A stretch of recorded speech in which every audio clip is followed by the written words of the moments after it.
জানিয়ে দিব এই মুহূর্তে আমাদের হাতে এসেছে বাংলাদেশের গুরুত্বপূর্ণ আপডেট সংবাদের শিরোনাম। শুরুতেই থাকছে আপাতত ঢাকায় রেখে বেগম খালেদা জিয়ার চিকিৎসা চলবে। এবারে জানিয়ে দিব রামগতিতে বিএনপির সংবাদ সম্মেলন। আওয়ামী লীগের তাণ্ডবে বিএনপির 22 নেতাকর্মী আহত, 3 অফিস ভাঙচুর। এদিকে নির্বাচন নিয়ে ষড়যন্ত্র জনগণ হতে দেবে না জানালো নজরুল। আরও থাকছে ক্ষমতায় গেলে দুর্নীতির বিরুদ্ধে যুদ্ধ ঘোষণা করবে বিএনপি, বলছে রিজভী। এদিকে পোস্টাল ব্যালটে থাকছে না নৌকাসহ 4টি প্রতীক। সব শেষে জানিয়ে দিব তফসিলের পর অনুমতি ছাড়া সমাবেশ আন্দোলন থেকে বিরত থাকার আহ্বান।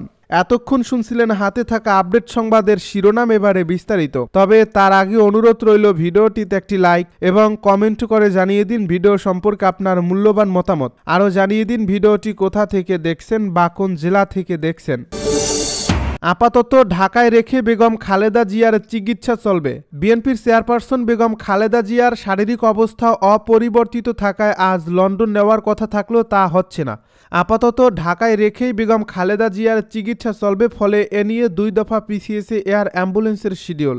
সংশ্লিষ্ট সূত্র জানায় বেগম খালেদা জিয়ার বর্তমান শারীরিক অবস্থা নিয়ে 12 থেকে 14 ঘন্টা বিমান যাত্রা উপযুক্ত মনে করছে না তার মেডিকেল বোর্ড। প্রতিদিনই অ্যাডভান্স ট্রিটমেন্ট দিচ্ছেন চিকিৎসকেরা। মূল সমস্যা হলো একটি জটিলতা কেটে গেলে নতুন আরেকটি জটিলতা দেখা দেয়। একটি রোগের প্যারামিটার নিয়ন্ত্রণে থাকলেও আরেকটি বেড়ে যায়। লিভারের দীর্ঘদিনের পুরনো জটিলতা নিয়ন্ত্রণে এলেও কিডনি নিয়ে উদ্বিগ্ন রয়েছে মেডিকেল বোর্ড। শারীরিক অবস্থা কাঙ্ক্ষিত পর্যায়ে উন্নতি না হওয়া পর্যন্ত বেগম খালেদা জিয়াকে বিদেশে নিয়ে উন্নত চিকিৎসার কথা ভাবছে না বোর্ড। সোমবার সন্ধ্যায় বোর্ডের একজন চিকিৎসক বলেন, ম্যাডামের অবস্থার উন্নতি আছে, তবে আহামরি বলা যাবে না। বয়সজনিত কারণে সেরে উঠতে সময় লাগবে। এ দফায় তার উন্নতি হচ্ছে খুবই ধীর গতিতে। তার মাল্টিপল ডিজিজ থাকায় একটি রোগ থেকে সেরে উঠলে আরেকটি দেখা দেয়। আওয়ামী লীগের তাণ্ডবে বিএনপির 22 নেতাকর্মী আহত, 3 অফিস ভাঙচুর। লক্ষ্মীপুরের রামগতিতে বিএনপির নেতাকর্মীদের মারধর, দলটির 3টি অফিস ভাঙচুর। বেগম খালেদা জিয়া, তারেক রহমান এবং সাবেক এমপি আশরাফ উদ্দিন নিজানের ছবি, পোস্টার, ব্যানার ছিঁড়ে ফেলা এবং 22 নেতাকে পিটিয়ে আহত করার প্রতিবাদে সংবাদ সম্মেলন করেছে উপজেলা বিএনপি। সোমবার রাত 10টায় উপজেলার আলেকজান্ডার বাজারে বিএনপির কার্যালয়ে এ সংবাদ সম্মেলন অনুষ্ঠিত হয়। চর আলগী ইউনিয়ন বিএনপির সভাপতি তানবীর আহমেদ জুয়েল বলেন, সোমবার বিকাল 3টা থেকে জাতীয় সমাজতান্ত্রিক দল একটি জনসভা করে। ওই জনসভায় বিশেষ অতিথি করা হয় রামগতি উপজেলা পরিষদের সাবেক চেয়ারম্যান ও আওয়ামী লীগের সহসভাপতি শরাফ উদ্দিন আজাদ সোহেলকে। স্থানীয় বিএনপি নেতাদের আপত্তির কারণে সোহেলকে জনসভায় উপস্থিত না থাকার অনুরোধ জানানো হয়। এ বিষয়ে প্রশাসনকেও অবগত করে চিঠি দেয় উপজেলা বিএনপি। তিনি অভিযোগ করেন, এতে ক্ষুব্ধ হয়ে জেএসডির জনসভায় সোহেল উপস্থিত না থাকলেও রামগতির বয়ারচর ও চর গাজিরিয়া এলাকা থেকে কয়েকশো জলদস্যু এনে বিএনপি নেতাকর্মীদের উপর তাণ্ডব চালানো হয়। নির্বাচন নিয়ে ষড়যন্ত্র জনগণ হতে দেবে না, বলছে নজরুল। নির্বাচন নিয়ে কোনো ষড়যন্ত্র জনগণ হতে দেবে না বলে মন্তব্য করেছেন বিএনপির স্থায়ী কমিটির সদস্য নজরুল ইসলাম খান। মঙ্গলবার সকালে রাজধানীর ফার্মগেটে কৃষিবিদ ইনস্টিটিউশন মিলনায়তনে বিএনপির আয়োজনে দেশ গড়ার পরিকল্পনা শীর্ষক এক আলোচনা সভায় তিনি একথা বলেন। দিনব্যাপী অনুষ্ঠানে বিকেলে প্রধান অতিথির বক্তব্য দেবেন দলের ভারপ্রাপ্ত চেয়ারম্যান তারেক রহমান। বিএনপির স্থায়ী কমিটির এ সদস্য বলেন, আজ একটা জরিপের রিপোর্ট বের হয়েছে। সেখানে প্রশ্ন করা হয়েছিল যে বেশি আসন এই নির্বাচনে কে পাবে, কোন দল। শতকরা 66% উত্তরদাতা বলছে বিএনপি, আর শতকরা 26% উত্তরদাতা বলছে জামায়াতে ইসলামী। ডিফারেন্স হলো 44%। আর অন্যান্য যারা, তারা তো অনেক অনেক কম আর কি। এমনকি অনেক উল্লেখযোগ্য দল তার শতকরা 1%ও না, এর চেয়েও কম। নজরুল ইসলাম বলেন, এতে হতাশ হয়ে নিরাশ হয়ে কেউ ষড়যন্ত্রের আশ্রয় নিতেই পারে, কিন্তু জনগণ তাদের মন স্থির করে ফেলেছে, তারাই ষড়যন্ত্রকে সফল হতে দেবে না, এটা মনে রাখতে হবে। তিনি আরও বলেন, ফ্যাসিবাদের পতন ও একটা নির্দলীয় নিরপেক্ষ সরকারের অধীনে অবাধ সুষ্ঠু জাতীয় সংসদ নির্বাচনের মাধ্যমে গণতন্ত্র পুনঃপ্রতিষ্ঠার 1 দফা, এই 1 দফা আমরা অর্জন করেছি। ফ্যাসিবাদের পতন হয়েছে, বাকি অংশটুকু পূরণ করার জন্যই অন্তর্বর্তীকালীন সরকার। কিন্তু এই বাংলাদেশের জনগণ মাত্র কিছুদিন আগে ১৫ বছর ধরে সিন্দাবাদের দৈত্যের মতো ঘাড়ে চেপে বসা একটা নিপীড়নকারী, একটা খুনি, একটা ফ্যাসিবাদী সরকারকে উৎখাত করেছে। সেই জনগণ কোনো ষড়যন্ত্র হতে দেবে না। কোনো ষড়যন্ত্র এই জনগণকে পরাজিত করতে পারেনি এবং পারবে না। বিএনপির স্থায়ী কমিটির সদস্য বলেন, আমরা দেশে উন্নয়ন দেখেছি, বড় বড় দালান কোঠা, বড় বড় এক্সপ্রেসওয়ে, নতুন নতুন ট্রেন ইত্যাদি, কিন্তু পাশাপাশি আমরা দেখছি জনগণের মৌলিক ন্যূনতম আকাঙ্ক্ষাগুলো অপূর্ণ থেকে যেতে।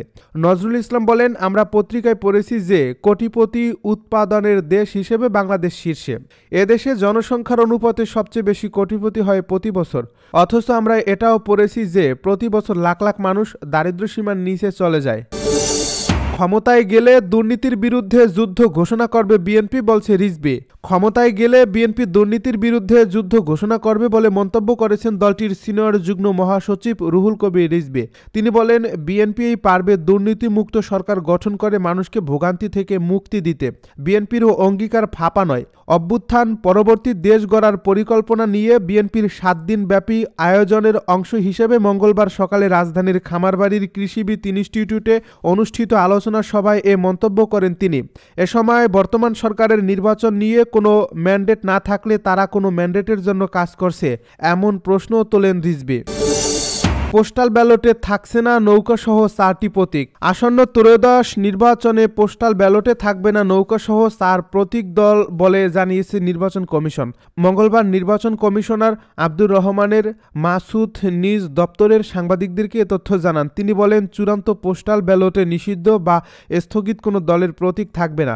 সংসদ নির্বাচনে অংশ নিতে রাজনৈতিক দলের নিবন্ধন 2008 সালে বাধ্যতামূলক করা হয়। তখন থেকে এ পর্যন্ত 59টি দল নিবন্ধন পেয়েছে। এর মধ্যে স্থগিত রয়েছে আওয়ামী লীগের নিবন্ধন, বাতিল হয়েছে ফ্রিডম পার্টি, ঐক্যবদ্ধ নাগরিক আন্দোলন ও পিডিপির নিবন্ধন। বাতিল হওয়া দলগুলোর প্রতীকের বিষয়ে ইসি আব্দুর রহমানের মাসুদ বলেন, যেসব দলের নিবন্ধন বাতিল হয়েছে তাদের প্রতীক ইসির অধীনে রয়েছে, তাই এসব প্রতীক পোস্টাল ব্যালটে রাখতে বাধা নেই। তফসিলের পর অনুমতি ছাড়া সভা সমাবেশ আন্দোলন থেকে বিরত থাকার আহ্বান। আগামী কয়েকদিনের মধ্যেই আসন্ন জাতীয় সংসদ নির্বাচনের তফসিল ঘোষণা করা হবে। এই তফসিল ঘোষণার পর সব ধরনের বেআইনি ও অনুমোদনহীন জনসমাবেশ আন্দোলন পরিচালনা থেকে বিরত থাকতে সবাইকে আহ্বান জানাচ্ছে অন্তর্বর্তীকালীন সরকার। মঙ্গলবার দুপুরে প্রধান উপদেষ্টার নির্দেশে স্বরাষ্ট্র উপদেষ্টা মন্ত্রণালয়ের এক বৈঠকে এ সিদ্ধান্ত হয়েছে। আগামী ফেব্রুয়ারির প্রথমার্ধে অনুষ্ঠিতব্য ত্রয়োদশ জাতীয় সংসদ নির্বাচন যেন অবাধ, সুষ্ঠু, নিরপেক্ষ, গ্রহণযোগ্য ও উৎসবমুখর হয়। বর্তমানে এটিই অন্তর্বর্তীকালীন সরকারের মূল লক্ষ্য। একটি সুন্দর নির্বাচন আয়োজনের জন্য যা যা করণীয় সরকার সেদিকেই মনোনিবেশ করছে। নির্বাচনী তফসিল ঘোষণার পর সশস্ত্র বাহিনী সহ দেশের আইনশৃঙ্খলা রক্ষায় নিয়োজিত সব বাহিনী নির্বাচনী পরিবেশ যাতে নিশ্চিত হয় সে লক্ষ্যে কাজ করবে। দেশের আইনশৃঙ্খলা রক্ষায় সশস্ত্র বাহিনী সহ অন্যান্য বাহিনীর প্রায় 9 লাখ সদস্য নিয়োজিত থাকবে, যা যাবৎকালের মধ্যে সর্বোচ্চ। সুষ্ঠু নির্বাচন পরিচালনার জন্য ইতিমধ্যেই রেকর্ড সংখ্যক 1.5 লাখ পুলিশ সদস্যকে নির্বাচনী প্রশিক্ষণ দেওয়া হয়েছে। তফসিল ঘোষণার পর থেকে নির্বাচন পর্যন্ত যে কোনো ধরনের বেআইনি ও অনুমোদনহীন জনসমাবেশ, জনদুর্ভোগ সৃষ্টি করে এমন আন্দোলন কঠোরভাবে নিয়ন্ত্রণ করা হবে।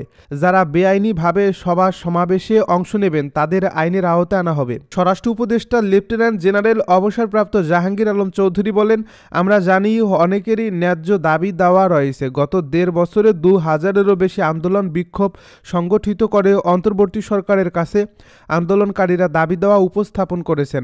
সরকার ন্যায্য দাবিতে সব সময় সাড়া দিয়েছে।